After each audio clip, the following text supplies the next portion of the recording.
సిటీలో వేసవికి ముందే నీటి కష్టాలు మొదలయ్యాయి. చారిత్రక తాగునీటి జలాశయాలన్నీ ఎండలు ముదరక ముందే ఎండిపోతున్నాయి. నీటితో కలకలలాడాల్సిన గండిపేట, హిమాయత్ సాగర్ జలాశయాలు అడుగంటిపోయాయి. దీంతో రానున్నది గడ్డుకాలంగానే కనిపిస్తోంది.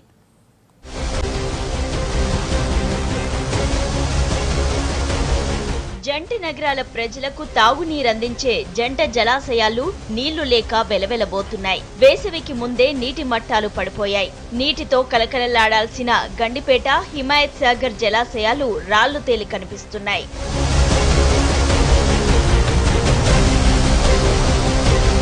గతేడాది పర్వాలేదనిపించినా ఈసారి పరిస్థితులు దారుణంగా మారాయి. రాష్ట్రంలో నెలకొన్న కరువు పరిస్థితులతో చారిత్రక జలాశయాల పరిస్థితి దారుణంగా తయారైంది. ప్రభుత్వం తగిన చర్యలు తీసుకోకపోతే నీటి కష్టాలు తప్పవనే అభిప్రాయం వ్యక్తమవుతోంది.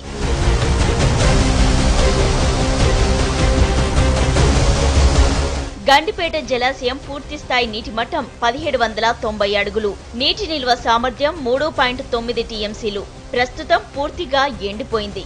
దీంతో జలమండలి కూడా నీటి పంపింగ్ ను నిలిపేసింది. ఈ చెరువు అయితే ఈ సంవత్సరం అయితే ఇట్లా కంప్లీట్ ఎండిపోయింది. 10 సంవత్సరాల కింద ఒకసారి ఎండిపోయింది.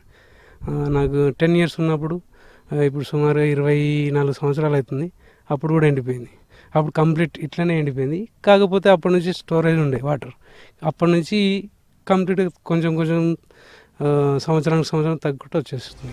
ఇక హిమాయత్ సాగర్ గరిష్ట నీటి మట్టం 1763 అడుగులు. ప్రస్తుతం 1733 అడుగుల లోతుకు పడిపోయింది. కేవలం 0.151 టీఎంసీల నీరు మాత్రమే ఉండడంతో జలమండలి రోజుకు 4.6 ఎంజీడీలు మాత్రమే పంపింగ్ చేస్తోంది. గతేడాది ఇదే టైంతో పోలిస్తే నీటి మట్టం బాగా తగ్గిపోయింది.